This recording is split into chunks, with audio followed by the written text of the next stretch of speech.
पूर्णिया में निर्दलीय, किशनगंज में आपको कांग्रेस, कटिहार जो है वो सीटें खतरे के निशान पर रहेगी, बांका खतरे के निशान पर रहेगी। एमवाई समीकरण मुसलमान मानता है, यादव नहीं मानता है, और इसीलिए तारिक अनवर चुनाव हार जाते हैं। भागलपुर सीट शर्मा कांग्रेस से हैं और अजय मंडल के लिए सीट आसान नहीं है, लेकिन फिर भी वो सीट निकाल। 14 और 19 में निर्दलियों का बोलबाला खत्म हो गया, क्योंकि नरेंद्र मोदी का लहर चला, और इस बार पूर्णिया में किसी का लहर नहीं चला। पूर्णिया में आकर जिस तरीके से पप्पू यादव ने माहौल बनाया, राजद के उम्मीदवार को गायब कर, तो इस बार लड़ाई भी बांका में देखने को मिलेगी। हालांकि ये सीट भी मुश्किल नहीं होगा। यादव वोट नहीं करते, यादव एक्सेप्ट नहीं करते हैं मुसलमानों। पूर्णिया लोकसभा सीट मतलब निर्दलीय के हाथ में जा रहा है ये सीट। बांका लोकसभा सीट जो है वो राजपूत, ब्राह्मण और यादवों का गढ़ है, और बांका लोकसभा सीट अगर देखा जाए तो जेडीयू और भाजपा के इर्द गिर्द घूमती है। लोकसभा चुनाव के दूसरे चरण की बात करते हैं। चूंकि लोकसभा चुनाव का मतदान संपन्न हो चुका है, 4 जून को परिणाम आने हैं,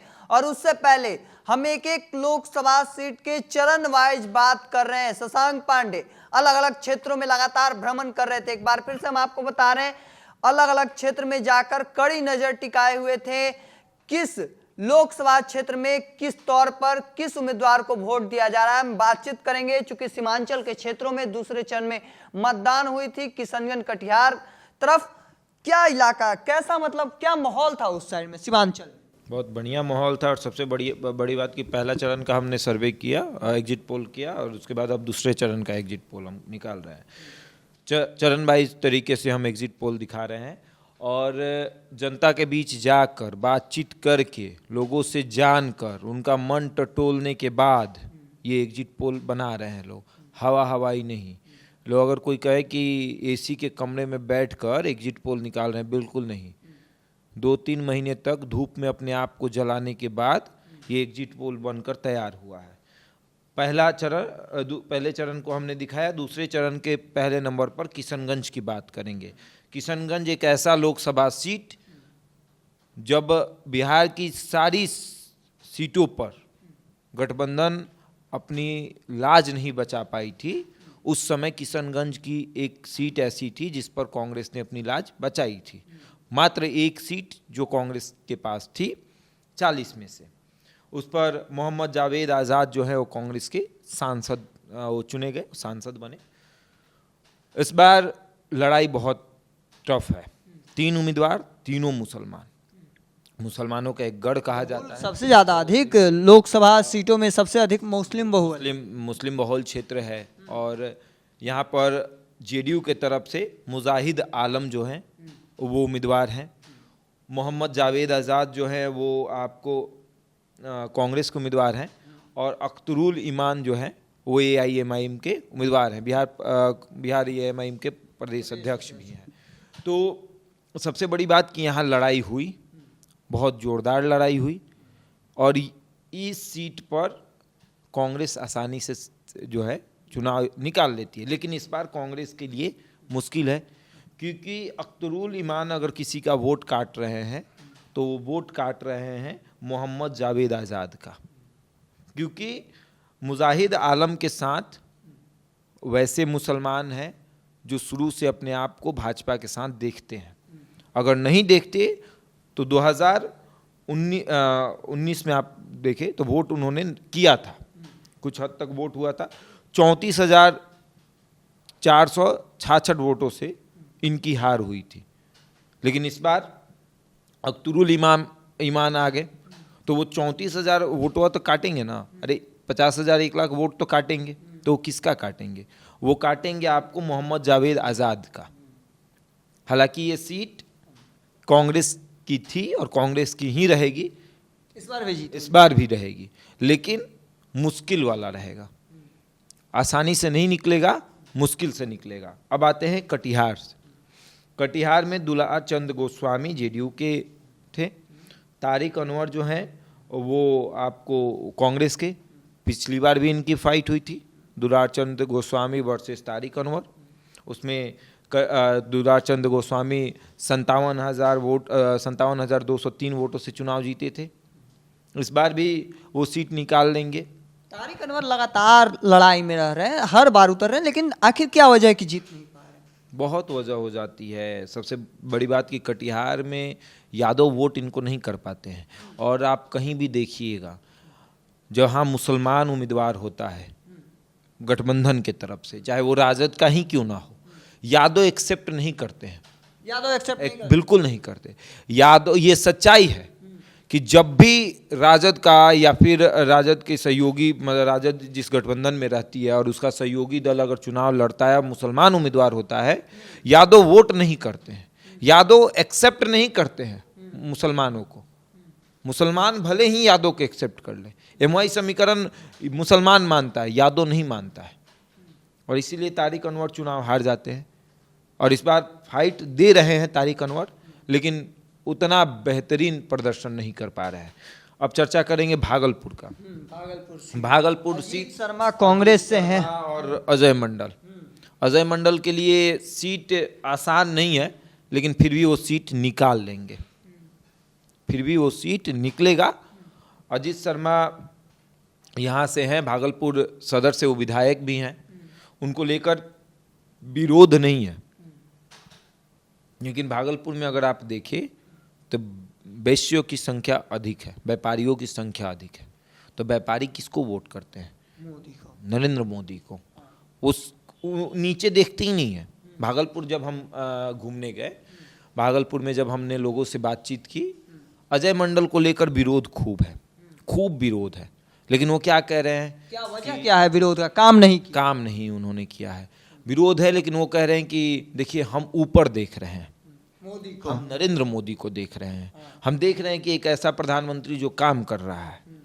लोगों का यही मानना है, लोग कह रहे हैं कि हम नरेंद्र मोदी को देख रहे हैं। और हर क्षेत्र में आप जाएंगे तो उम्मीदवार का विरोध है, उम्मीदवार को लेकर लोगों में नाराजगी है, लेकिन कह रहे हैं कि हम नरेंद्र मोदी को देख रहे हैं। कुछ ऐसी ही हालत औरंगाबाद लोकसभा। बिल्कुल, औरंगाबाद में भी वही है, विरोध है, लेकिन कि मोदी को देख रहे हैं। अब आते हैं पूर्णिया की बात करेंगे। और यहाँ भी अजय मंडल जो हैं वो 2,77,630 वोट से जीते थे, बहुत बड़ा मार्जिन था। इस बार वो मार्जिन घट जाएगा, वो मार्जिन आपको 50,000 से 1 लाख में सिमट जाएगा। 2 लाख जी, 2.5 लाख का जो मार्जिन था वो इस बार 50,000 से 1 लाख में सिमट के रह जाएगा। उसके बाद आते हैं पूर्णिया सीट, चर्चा खूब हुई। कहा जा रहा है कि पप्पू यादव निकल रहे हैं, पूरा मेहनत किए, लोगों के बीच रह रहे थे हर वक्त, सुबह दोपहर शाम रात, हर वक्त। क्या होगा पूर्णिया लोकसभा सीट पर? सभी को जानने की बहुत दिलचस्पी है। पूर्णिया का नाम आते और पप्पू यादव का नाम आते आपके जहन में आएगा प्रणाम पूर्णिया।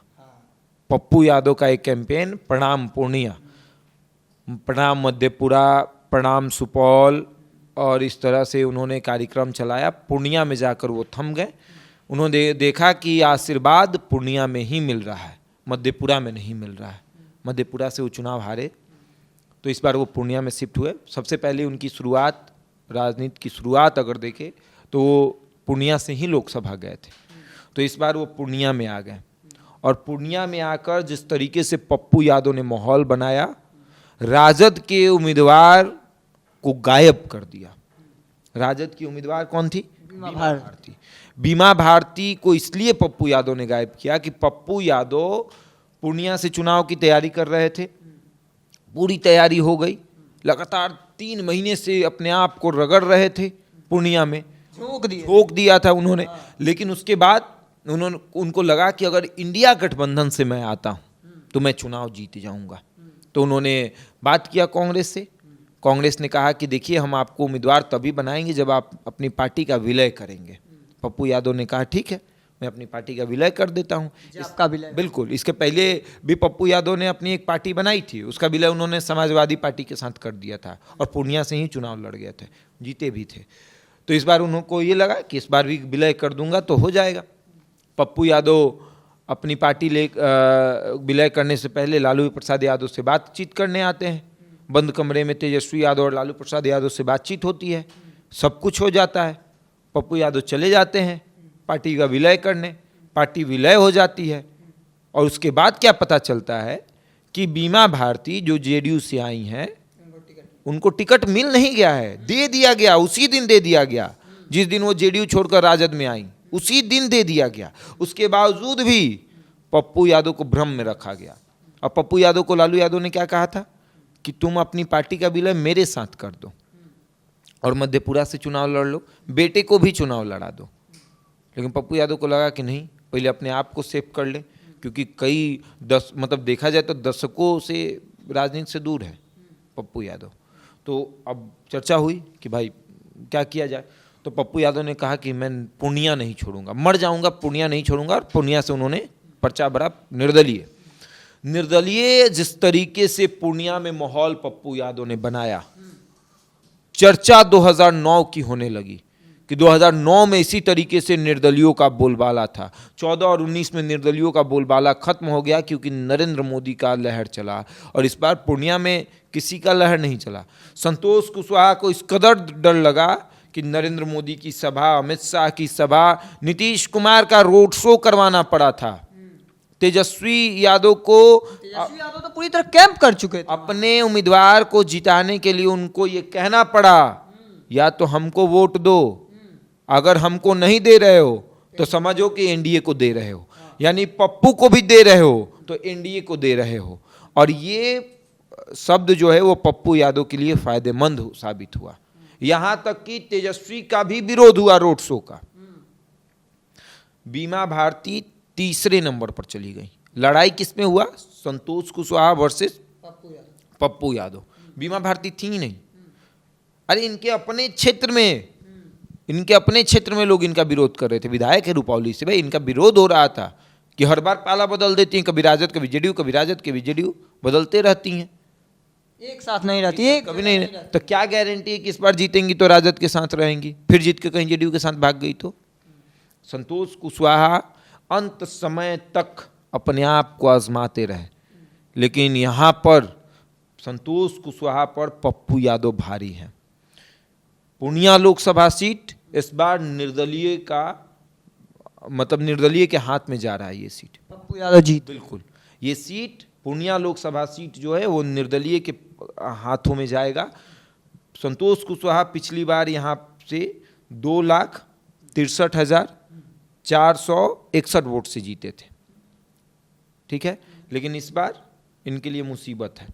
इस बार पप्पू यादव का वहां बोलबाला है, राजद की चर्चा नहीं है, इंडिया गठबंधन की चर्चा नहीं। इंडिया गठबंधन वहां से लड़ाई में बाहर हो चुका है। लेकिन एक और चीज है कि पप्पू यादव ने यह भी कहा कि निर्दलीय भी जीतेंगे तो कांग्रेस के हाथों को मजबूत करेंगे। कांग्रेस वो प्रचार करने भी कई जगहों पर गए, बिल्कुल कांग्रेस के हाथों को मजबूत करेंगे। लेकिन सवाल तो ये है ना कि जीत तो निर्दलीय रहे, तो यहाँ पर आपको निर्दलीय जीतेगा। अब आते हैं बांका की बात करेंगे। बांका में गिरधारी यादव और जयप्रकाश नारायण यादव, 2019 में भी इन्हीं की लड़ाई हुई थी। यादव हैं, गिरधारी यादव वर्सेस जयप्रकाश नारायण यादव, ठीक। 2,05,32 वोटों से गिरधारी यादव जीत गए थे। अब बांका को आपको समझना पड़ेगा। बांका लोकसभा सीट जो है वो राजपूत, ब्राह्मण और यादवों का गढ़ है। और बांका लोकसभा सीट अगर देखा जाए तो जेडीयू और भाजपा के इर्द गिर्द घूमती। अब आप सोचेंगे कैसे? तो बांका लोकसभा सीट में दिग्विजय सिंह समता पार्टी से सांसद हुआ करते थे, उसके बाद फिर जेडीयू से वो सांसद बने। फिर उनकी पत्नी दिग्विजय सिंह 2009 में स्वतंत्र रूप से चुनाव जीते, तो वो मतलब उनकी मृत्यु हो गई। तो फिर पुतुल कुमारी जो है वो स्वतंत्र रूप से वहाँ से चुनाव जीत जाती हैं 2010 में। उसके बाद वो फिर चुनाव हार जाती हैं भाजपा के टिकट पर। 2014 में वो चुनाव हारती हैं और जयप्रकाश नारायण चुनाव जीतते हैं। 2014 मोदी लहर, समझिए मोदी लहर चल रहा था, तब जयप्रकाश नारायण यादव जो हैं वो चुनाव जीत जाते हैं और 1,01,44 वोटों से वो पुतुल कुमारी को चुनाव हारता है। पुतुल कुमारी की चर्चा क्यों हो रही है? दिग्विजय सिंह की चर्चा क्यों हो रही है?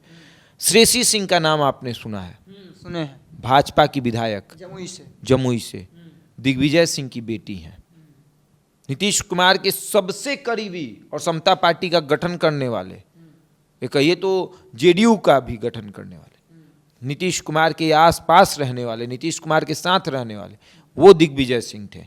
और उनकी पत्नी पुतुल कुमारी सिंह और श्रेयसी सिंह। तो भाई जिसके पिता सांसद रहे, जिसकी माता सांसद रही, उनका तो क्षेत्र में थोड़ा बहुत तो दबदबा है। और राजपूत तो राजपूत किधर जाता है?